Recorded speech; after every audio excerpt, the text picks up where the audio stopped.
जय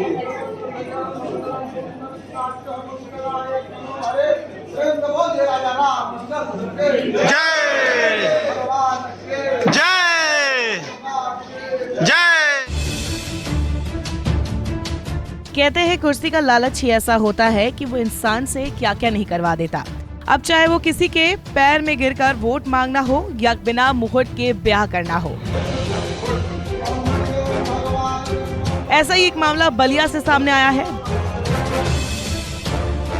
दरअसल उत्तर प्रदेश में पंचायत चुनाव की तारीखों का ऐलान हो चुका है। तारीखों के ऐलान के साथ ही अजब गजब मामले भी सामने आ रहे हैं। दरअसल इलाहाबाद हाईकोर्ट ने चुनाव में 2015 के आधार पर आरक्षण लागू करने का आदेश दिया है, जिसके बाद कई सीटों पर आरक्षण के समीकरण बदल गए हैं। ऐसे में कई ऐसे लोगों को झटका भी लगा है जो चुनाव लड़ने की तैयारी में थे, लेकिन सीट उनकी जाति में न आकर दूसरे वर्ग के लिए आरक्षित हो गई। ऐसे में कई लोग चुपचाप बैठ गए तो कुछ उम्मीदवारों ने इसकी भी काट निकाल ली। ताजा मामला उत्तर प्रदेश के बलिया जिले से सामने आया है। यहाँ एक 45 साल के शख्स ने ग्राम प्रधान चुनाव लड़ने के लिए आजीवन ब्रह्मचर्य का पालन करने का व्रत तोड़ दिया।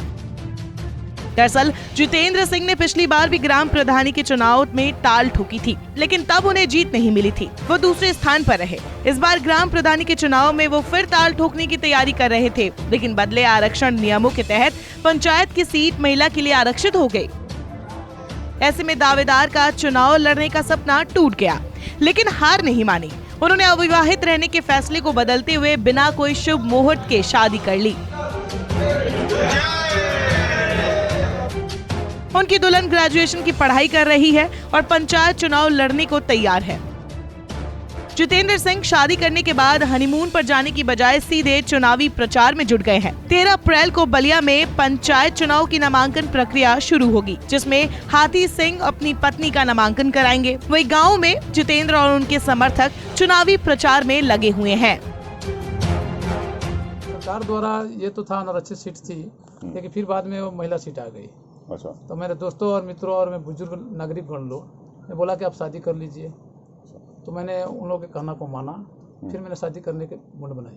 तो अभी आपकी उम्र कितनी है? 38। अच्छा, तो अभी तक आपने शादी क्यों नहीं किया था?